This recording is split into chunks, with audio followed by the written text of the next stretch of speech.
नमस्कार। किसकी बनेगी सरकार, कौन जीतेगा और कौन जाएगा हार? क्या मोदी की साधना लगा पाएगी बेड़ा पार या फिर 10 सालों के कर्म दंड का जनता अब लेगी सारा हिसाब किताब और चुकाएगी उधार? हिंदुस्तान टाइम्स के पिलर रहे पुष्पेंद्र शर्मा जी हमारे साथ हैं।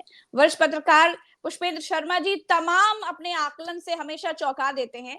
आज इनका विश्लेषण क्या कहता है, क्योंकि आज हम 7वें चरण पर बैठे हैं। ये फाइनल चरण है। फाइनल चरण पर फाइनल आकलन क्या है, ये समझना बेहद जरूरी है। पुष्पेंद्र सर, आपका बहुत बहुत स्वागत है। पुष्पेंद्र सर, क्या कहेंगे? फाइनल चरण, यही चरण आखिरी, यही चरण भारी, किसकी जीतने की है तैयारी? आपका आकलन क्या कहता है पुष्पेंद्र सर? प्रज्ञा, आपको दर्शकों को नमस्कार। और जिस तरह से आप लोगों ने चुनाव कवर किया, बहुत सारे विशेषज्ञ आए, सब अपना अपना पक्ष रखते दिखे। जिस तरह से आपने सवाल किए, उसने कम से कम बहुत से दर्शकों के सामने स्थिति स्पष्ट कर दी है। देखिए, निर्णय तो ना आप दे सकती हैं ना हम दे सकते हैं। निर्णय तो ईवीएम देगी, जो 4 जून को खुलेगा। कल से उसके संकेत मिलेंगे जरूर एग्जिट पोल में। लेकिन जो धर्म आपने निभाया और जिस तरह से आपके चैनल ने बातें की, उसकी सराहना मुझे करनी ही। रही बात परिणाम की और चुनावों की, तो अंतिम चरण आ गया है। चक्रव्यूह का आखिरी दरवाजा भी है। अगर यूपी की बात करें तो बिल्कुल उसके बाद तो एग्जिट हो जाता है यूपी से भी। तो इतना माहौल बदला, इतना माहौल बदला, इतने चुनाव देखे। लेकिन जिस तरह से भारतीय जनता पार्टी ने नैरेटिव्स बदले और उनकी बॉडी लैंग्वेज बदली, वो चौंकाने वाली थी। देखिए, हम थोड़ा सा पीछे चलते हैं चुनाव शुरू होने से पहले। हम इस फेज से पहले थोड़ा सा समय ले रहा हूँ आपका। हम जनवरी में चलते हैं। जनवरी में 400 पार, 400 पार, 400 पार का नारा और पब्लिक डिस्कोर्स क्या हो गया। बड़े बड़े पत्रकार और एनालिस्ट ये बात करने लगे, नहीं नहीं 300 पार तो हो ही जाएंगी, इतनी आ जाएगी, वो आ जाएगी। ये होने लगा। उधर से मंदिर की प्राण प्रतिष्ठा हो गई। प्राण प्रतिष्ठा होने के बाद तो ये लगा कि भाई बिल्कुल अब तो काम बहुत ही आसान हो जाएगा, सब एक तरफा चुनाव होगा। लेकिन यही भारतीय लोकतंत्र की खूबसूरती है और यही हमारी डेमोक्रेसी की जो स्ट्रेंथ है, वो भी मजबूती भी यही है कि आप देखिए कि जब पहले चरण का चुनाव हुआ तो क्या एकदम से मैसेज हुआ, लोगों की हवाइयां उड़ गई, है ना। और वो सत्ते में आ गए कि ये क्या हो गया। परसेंटेज कम का कोई अलग अलग व्याख्या करने लगे। 7 दिन बाद उसके आंकड़े आए चुनाव आयोग से। आज तक कभी ऐसा हुआ था कि चुनाव आयोग ने अंतिम डाटा देने में इतनी देर लगाई हो? प्रज्ञा, कभी नहीं हुआ, बिल्कुल है नहीं। ना। जब मैनुअल होता था तब भी नहीं होता था। फिर राष्ट्रीय स्वयं सेवक संघ, पन्ना प्रमुख, है ना, बूथ पे आपके हर बूथ पे यूथ और सारी चीजें, वो कहाँ चली गई? एकदम से बॉडी लैंग्वेज चेंज हुई, भाषण बदल गए। आप देखिए कि उसके बाद राजस्थान में जाते हैं प्रधानमंत्री मोदी, तो अपनी बात वो फिर घुसपैठियों पे और ज्यादा बच्चे पैदा करने वालों पर ले आए। और एक बात बड़ी रोचक हुई प्रज्ञा, अब तक होता ये रहा था जब से मोदी जी खासतौर पे आए थे, कि भारतीय जनता पार्टी बॉल फेंकती थी और वो उसी पिच पर विपक्ष खेलता था। पहली बार हमने ये देखा कि धीरे धीरे धीरे भारतीय जनता पार्टी ऑफेंसिव के बजाय रक्षात्मक खेलने लगी, डिफेंसिव हो गई। और उन्हें कहना पड़ा कि हम आरक्षण समाप्त नहीं कर रहे हैं, ऐसा नहीं होगा, बल्कि ये लोग मुस्लिमों का आरक्षण छीन के ओबीसी का छीन के मुस्लिमों को दे देंगे, आपकी संपत्ति वहां बांट देंगे। तो मुझे लगता है इससे ज्यादा रोचक चुनाव इस तरह से मैंने भारतीय जनता पार्टी को अपना नैरेटिव बदलते, अपना पक्ष बदलते नहीं देखा था। तो यानी कि इसके पीछे कुछ तो है, कोई भय, कोई डर तो है। क्योंकि जो आपकी और मेरे संसाधन है या जितना हमारा नेटवर्क है, भारतीय जनता पार्टी का नेटवर्क हमसे ज्यादा ही होगा, कम तो होगा नहीं प्रज्ञा। तो उन्हें जरूर कोई ऐसी सूचनाएं मिली जिससे उनके वाक्य बदलते रहे, उनके नैरेटिव्स बदलते रहे, उनकी बॉडी लैंग्वेज बदलती रही। तो ये संकेत भी काफी था। और अगर हम यूपी की बात करने लगे तो यूपी में समाजवादी पार्टी और कांग्रेस का जो गठबंधन हुआ, हालांकि ऐसा लग रहा था कि भाई बहुजन समाज पार्टी इसमें नहीं आई पहले, अगर हम 2019 की तुलना करें तो। लेकिन 2019 में ये तो बड़ा अंतर था। 2019 में एक लहर थी, राष्ट्रवाद की लहर थी, सर्जिकल स्ट्राइक होके चुकी थी। यहाँ पर ये लग रहा था कि जो मंदिर का नारा बहुत काम करेगा और बहुत गूंज होगी। लेकिन मुझे लगता है कि वो अपेक्षा लोगों की पूरी हो गई और लोगों ने कहा तो मंदिर बन गया। तो वो गूंज हमें इसमें यहाँ नहीं दिखाई दी, बल्कि उल्टा ये हुआ कि जैसे ही 400 पार के नारे को विपक्ष ने अपने अनुरूप ढाला, और ये कहा कि इसका उद्देश्य संविधान बदलना है, और संविधान बदलने का अर्थ है आरक्षण बदलना या आरक्षण को समाप्त करना। वहां से तस्वीर जो है वो पलट गई। अब देखिए बदलती शुरू हो गई, और फिर वो कांग्रेस का मैनिफेस्टो भी ले आए, प्रधानमंत्री सब ले आए। तो देखिए नतीजा कुछ भी हो। हालांकि मोटे तौर पे हम कह सकते हैं कि भारतीय जनता पार्टी को कुछ सीटों का नुकसान होने जा रहा है। मैं ये नहीं कह रहा कि बहुत अब इनको सफाया हो रहा है, कुछ हो रहा है, पर क्योंकि वही चरम पर थे तो उनको कुछ नुकसान होता मुझे दिख रहा है। 62 सीट उनकी थी, 2 सीट अपना दल वाली थी, 64 सीट थी। तो विपक्ष के पास तो लाभ ही लाभ की स्थिति है। हमने सारे चरणों का एक एक करके हमने बात की है। तो अब सर अंतिम सबसे चरण बड़ा की सवाल बात तो यही करें, है कि आखिरी चरण में हम हैं, 7वें चरण में, यही अंतिम चरण है। तो सर आपको लगता है कि मोदी अपना पुराना वाला जो इनका वो है क्या ये दोबारा दोहरा पाएंगे? देखिए अगर वो दोहरा पा रहे होते तो फिर ये नहीं होता कि वो नैरेटिव बदलते बार बार, अपनी बातों को बदलते, और एक तरह से अपनी बात कहने के बजाय सफाई ज्यादा देनी पड़ेगी, हम आरक्षण नहीं देंगे। और उन्होंने खुद नहीं कहा, पर दूसरों से सबसे यही कहलवाते रहे। लेकिन सर आपने फिर कहा था कि राम राम कुछ प्रोहिमो सीटें तो कम हो इतना ही रही ले हैं। आए। अगर हाँ बिल्कुल। कुछ सीटें कम हो रही हैं तो फिर प्रदर्शन दोहरा रहे हैं, मतलब हालांकि नहीं उतना नहीं दोहरा रहे, नहीं लेकिन नहीं कुछ नहीं, सीटें नहीं। कम हो रही हैं तो हाँ। मतलब मैं फिर से ये कहूंगा कि जिस पिच पर चुनाव शुरू हुआ था, हाँ। और जो ओपिनियन पोल्स आ रहे थे, अगर ओपिनियन पोल्स को याद करें तो उनका औसत आप लगाएं तो 74 से 75 सीट भारतीय जनता पार्टी को दे रहे थे। सहमत है ना? सहमत है। तो मैं कह रहा हूं कि वहां नहीं है। अच्छा। वहां नहीं खड़ी है भारतीय जनता पार्टी, ये निश्चित है। ओके। ये निश्चित है, वहां नहीं खड़ी। अब हम मान लेते हैं कि जहां समाजवादी पार्टी थी वो वही है, कांग्रेस थी वही है, तो जो बसपा की 10 सीटें थी वो किसके पास जा रही हैं? पहले तो उसका जवाब ढूंढना होगा, और निश्चित तौर पर से उसमें से विपक्ष के पास सीटें जा रही हैं। कांग्रेस की सीट रायबरेली के अलावा बढ़ रही है, ये आप भी मानेंगी, मैं भी मानूंगा। समाजवादी पार्टी ने बहुत अच्छी टक्कर दी है, और अगर हम पश्चिमी यूपी से सीटें गिनाना शुरू करें तो बहुत सारी सीटें ऐसी मिल जाएंगी जहां पर हम देख सकते हैं कुछ भी हो सकता है। और नगीना में अगर चंद्रशेखर आजाद चौंकाने वाला कोई काम कर देते हैं तो ये भी एक बड़ा परिवर्तन होगा, बड़ा परिवर्तन होगा जी।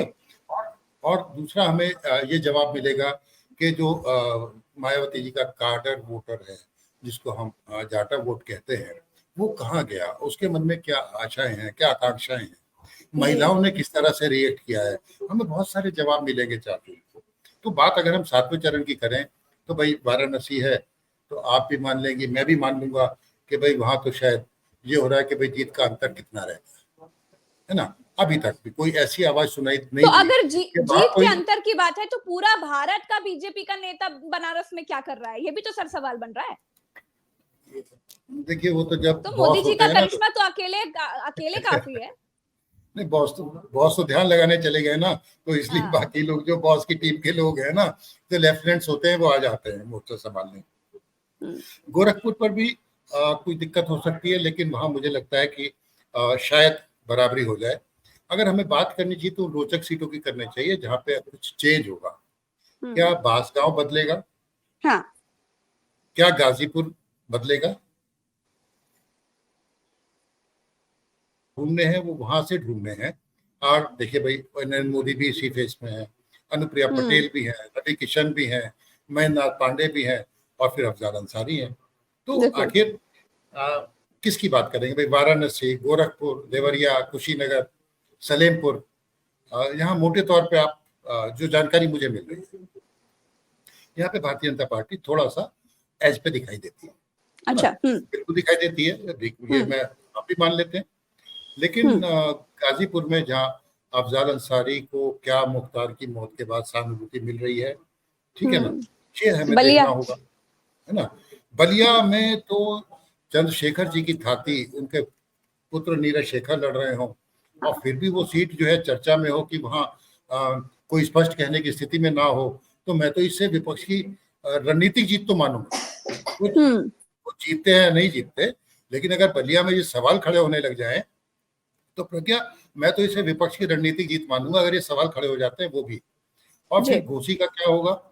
घोसी में तो अरविंद राजभर लड़ रहे हैं, है ना, उनके सामने भाजपा का वोट सहेजने का चैलेंज भी है, तो वहां क्या होगा? और जैसा आप बलिया की बात कह रही थी, भाई सनातन पांडे पिछली बार वहां शायद 15-16 हजार से तो हारे थे। ज्यादा अंतर नहीं हाँ, बहुत है कम ना, अंतर था। बहुत कम से हारे थे। तो फिर हम्म अगर ये वहां पे ये सवाल खड़े होने लग जाए तो ये भी हम्म बहुत, अगर आप 4 महीने पहले की बात करें जब 400 पार के नारे लग रहे थे तो लग रहा था ऐसी सीटें तो ये हवा में जीतते चले जाएंगे, लेकिन जी। वहां पर भी संघर्ष होता दिखाई दे रहा है। हम्म यानी कि जनता के मन में कुछ है तीन जिसे सीटें हम, बची हैं, चंदौली, जी मिर्जापुर और रॉबर्ट्सगंज। देखिए इनमें क्या भाई देख रहे हैं? चंदौली में महेंद्रनाथ पांडे जी ने कुछ विकास काम तो कराए, लेकिन हम्म वो वहां से गैर हाजिर रहते हैं। ये लोगों में बड़ी शिकायत है उनके प्रति, है ना। हम्म और वो वहां पर सीट तो फंस रही है, सीट तो अच्छा। फंस रही है ना। मिर्जापुर और रॉबर्ट्सगंज की बात यह है कि यहाँ पे मोटे तौर पे तो एनडीए मजबूत दिखाई देता है, पर सुना है कि रॉबर्ट्सगंज में कुछ विरोध भी हुआ है। अब क्या अच्छा। हुआ, उनके जो शायद जो पकौड़ी उनकी बेटी लड़ रही ना, हाँ जो हाँ पहले हाँ। सांसद थे, तो जी। ये तो उन्होंने स्वीकार कर लिया कि एंटी इनकम्बेंसी थी सांसद की, तभी तो आप हम्म कैंडिडेट बदलेंगे ना, तभी बदलेंगे। लेकिन मोटे हम्म तौर पे जो लोगों से बातचीत हुई है, मुझे लगता है कि वहाँ शायद मार्जिन कम हो जाए, पर भारतीय जनता पार्टी तो थोड़ा सा तेरह तेरह आगे में एज कितनी पे है, सीटें मतलब जाएंगी? NDA NDA. हम्म देखिए अगर आप देखें तो 5 सीटों पर तो सीधी सीधी जो है टक्कर दे रहे हैं 13 सीटों अच्छा में से। और अच्छा। 5 पर अगर मैं सीधे सीधे कहूँ तो बढ़त पे तो भाजपा 5 में ही दिखाई देती अच्छा। है ना। वो मैंने आपको बताया, वाराणसी, हाँ हाँ हाँ। गोरखपुर, देवरिया, जी। कुशीनगर, सलेमपुर। ओके। आप मिर्जापुर और रॉबर्ट्सगंज अनुप्रिया की सीटें हैं, तो रॉबर्ट्सगंज पे कुछ दिक्कत है। मिर्जापुर हम्म में वो खुद है, हालांकि अब वहाँ बहुत कुछ जानकारी ज्यादा ऐसी नहीं है कि बहुत विरोध हो गया हम्म हो, तो ये सीटें मान लेते हैं। अब बाकी हम्म नीरज शेखर का मैंने आपको बता दिया, बलिया में कुछ भी हो सकता है, कुछ भी हो सकता है। ऐसा नहीं है कि कोई हम्म। स्पष्ट कह दे कि साहब ये जीत ही जीत जाएंगे, ऐसा नहीं है। और फिर बाकी सीटें तो आपको बता ही चुका, बांसगांव है, वो लगता है हम्म विपक्ष के पास जाने वाली है। हम्म। तो बड़ा तो सीधा सा सीधा पूर्वांचल सीधा लगता है पूर्वांचल की ना। ये सीटें तो सर ये तो मजबूत सीटें कही जाती हैं भारतीय जनता पार्टी के लिए, पूरी एनडीए के लिए। नरेंद्र मोदी का तो एकाधिकार कह रहे हैं कि पूर्वांचल में एक तरीके से हो गया जब से बनारस से चुनाव लड़े हैं। हालांकि पिछले चुनावों में हमने देखा कि बनारस के आसपास की सीटों में भी कोई खास खास प्रभाव पड़ा नहीं नरेंद्र मोदी का। लेकिन ये पूर्वांचल का हिस्सा मोदी से कट क्यों रहा है? देखिए आप अभी किसी और चैनल पे बैठ जाइए, हम तो आपके चैनल पे बैठे हैं, बात कर रहे हैं, तो वो तो मोदी जी का करिश्मा पूरे पूर्वांचल में बता रहे हैं। हाँ। अरे साहब जादू हो गया और सब पे प्रभाव डल गया और करिश्मा हो गया, तो फिर ये बातें क्यों जो हमने हम्म की, चाहे हम्म वो हथिया की बात करें, गाजीपुर की बात करें, ये सारी बातें क्यों हो रही है? फिर तो एक तरफा जीत हो जानी चाहिए थी, पर ऐसा नहीं है। मतदाता के मन में क्या है, क्या वो बताने वाले हैं, इसकी स्पष्ट तस्वीर तो हमें भाई 4 तारीख को मिलेगी, लेकिन जो हम्म संकेत और जो बॉडी लैंग्वेज है वो वो क्या बताते हैं। और जैसा आपने अभी खुद स्वीकार किया कि बनारस में तो सबने डेरा डाला हुआ है, तो हम्म। उस डेरा डालने की क्या जरूरत पड़ गई, है ना। तो कहीं कहीं ना कहीं कुछ है, कहीं हम्म ये तो मान ही लिया उन्होंने कि जो 400 वाली बात थी, अब 400 वाली बातें तो हो नहीं रही।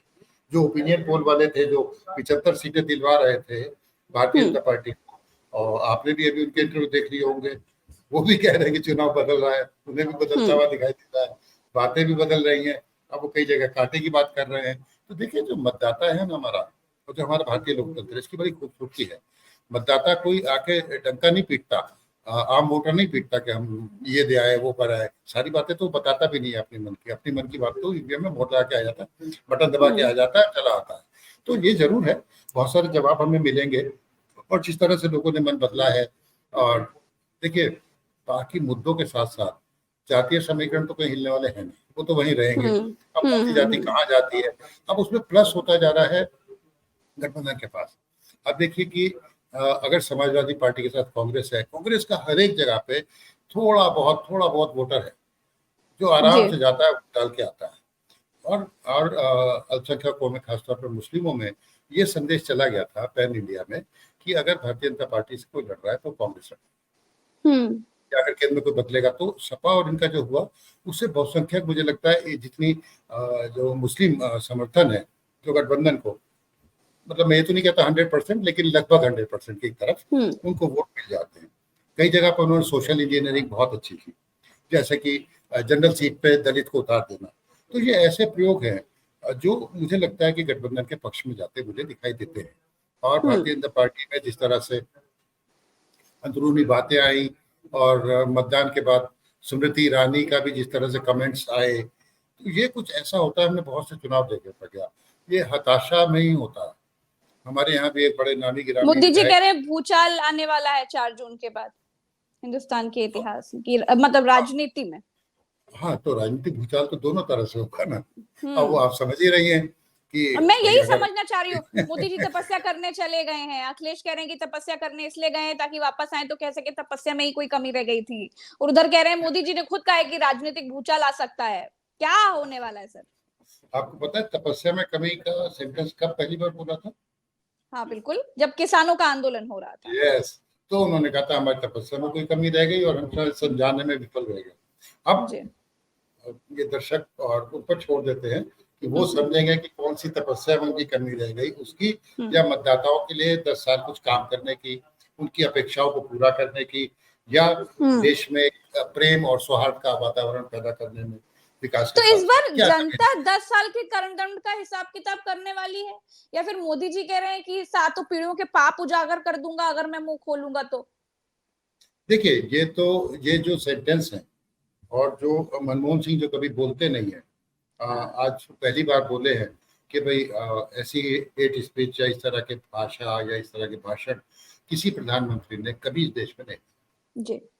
तो ये तो प्रज्ञा हताशा की तो निशानी है। सूचनाएं तो उन्हें भी मिल रही होंगी। अब देखिए फिर भी क्या होता है। कुछ लोग कह रहे हैं कि भाई अभी भी जो बड़े बड़े चुनावी पंडित माने जाते हैं और जिन्होंने बड़ी रणनीति बनाई है, रणनीतिकार का भी उन्हें दर्जा मिला हुआ है, वो तो कह रहे हैं कि 300 से कम होगा ही नहीं। एक दूसरे पक्ष वाले भी हैं जो चुनावी स्ट्रेटजिस्ट नहीं है पर सेफोलॉजिस्ट थे पहले, बहुत जाने माने, नाम नहीं लेने की जरूरत नहीं है, वो 250 पर अटका रहे हैं। और सबसे रोचक बात तो ये है कि बीजेपी को सर, के एनडीए को, बीजेपी को 250 पर, सिर्फ बीजेपी की बातें कर रहे हैं। और आपको याद होगा एक एनालिस्ट का एक ट्वीट हो गया था जिसमें उन्होंने संख्या 220 दिखा दी थी। और बाद में ये कहा था कि साहब वो मेरा नहीं है और नाम लेने की जरूरत नहीं है पटेल जी। तो ये सारी बातें, इसका मतलब आपका आकलन बताइए सर, उनका छोड़िए, आप अपना आकलन बताइए। आपका आकलन है कि आज फाइनल डे पर हैं, अब आज के बाद सीधे एग्जिट पोल आना शुरू हो जाएंगे, तस्वीर तो काफी हद तक अब साफ हो गई। जो आज भी मतदान की और सारी जो जानकारी मिल रही है, मुझे बहुत भारतीय जनता पार्टी के जो समर्थक हैं उनमें बहुत उत्साह नहीं दिख रहा। वाराणसी को छोड़ दीजिए, मैं वहां की बात है ना, लेकिन वहां मुझे और कहीं से ऐसी सूचना नहीं मिली कि वो झुंड के झुंड वोट डालने जा रहे हो या जोश में जा रहे हो। अगर उत्साह कहीं है तो वो विपक्ष के मतदाताओं में उत्साह है, जैसे बलिया में उत्साह दिखता है, गाजीपुर में, इन सब जगह पे आप देखेगी तो विपक्ष का एक उत्साह अलग है, इनकी बॉडी लैंग्वेज अलग है। और भारतीय जनता पार्टी में वोट जरूर मिल रहा होगा, उन्हें सीटें मिल जाए, पर उनके मतदाताओं में, मैं समर्थकों में उत्साह नहीं देखा। और ये कोई ना कोई संकेत है। अगर ये पहले चरण से लेके आखिरी चरण तक ये चल रहा है तो फिर मैं ये मानने वाला हूं और बताने वाला हूं कि भाई यूपी में कहीं ना कहीं भारतीय जनता पार्टी की लोकप्रियता में, उसके समर्थन में कमी आ रही है, जो हमें 4 तारीख को देखने को मिल जाएगी और परिणाम हमारे और आपके सामने होगा। तो भाजपा जा रही है, आउट हो रही है, मतलब इन शॉर्ट? नहीं, ये तो मैं नहीं कहूंगा। मैं ये कहूंगा कि सीटें कम होने जा रही है। अब तो सीटें अगर कम हो जाएंगी, ऐसा है हमारे लोकतंत्र में, ये है ना कि भाई अब अगर मेरे पास 50 सीट, एनडीए भी है मेरे पास, एनडीए भी मेरे पास है, फिर मेरे पास सत्ता का वो भी है, तो पता नहीं कौन सी रीजनल पार्टी और साथ आ जाए, कौन पाला बदलने कब किसकी जरूरत पड़ जाए।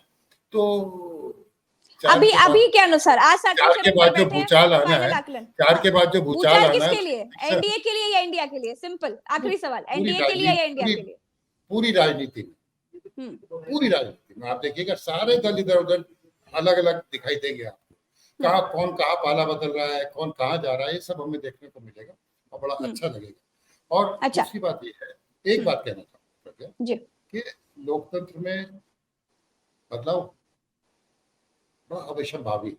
मैं ये नहीं कह रहा कि अभी हो रहा या नहीं हो रहा, लेकिन जब एक ही के पास सत्ता रहती है लगातार, थोड़ा खुश हो जाता है, अपनी तरीके से वो देश को चलाते हैं। तो बदलाव होता हुआ दिख रहा है आपको? उसमें सलाह मशवरा भी नहीं होता हुआ दिख रहा है कि नहीं? ये तो मैं नहीं कह पाऊंगा, लेकिन हाँ मुझे लग रहा है कि कुछ परिवर्तन जरूर हो रहा है मतदाताओं अच्छा। के मन में। 2019 में और 2024 में काफी अंतर मुझे दिखाई दिया। जमीन आसमान का अंतर है। चलिए, बहुत बहुत शुक्रिया पुष्पेंद्र शर्मा सर, आपने समय दिया। Thank you. और ये चुनाव बेहद रोचक चुनाव है, क्योंकि देखिए बहुत सारे बयान भी सामने आ रहे हैं और प्रधानमंत्री नरेंद्र मोदी की बिगड़ी हुई भाषा क्या कुछ कह रही है, उनका हिला हुआ कॉन्फिडेंस कितना कुछ बता रही है, सब आपके सामने हम लगातार चर्चा कर रहे हैं। लेकिन ये 7वां चरण अंतिम चरण है, अब कुछ नहीं बचा है। अब तस्वीरें साफ हो जाएंगी, एग्जिट पोल्स आपके सामने होंगे और 4 जून को जो रिजल्ट होगा वो हम आपको सबसे पहले दिखाएंगे, हम आपको सबसे पहले बताएंगे। उल्टा चश्मा यूसी के तमाम दर्शकों को हमारी एक ही रिक्वेस्ट है कि सुबह से जुड़े रहिएगा हमारे साथ, क्योंकि जो हम आपको दिखाएंगे वो आपको कहीं भी बिल्कुल दिखने नहीं वाला है। एक पक्ष की बात मत सुनिए, हर तरफ की बात सुनिए जो हम आपको बताएंगे। चैनल को सब्सक्राइब कीजिएगा, वीडियो को शेयर करिएगा। नमस्कार, जय हिंद।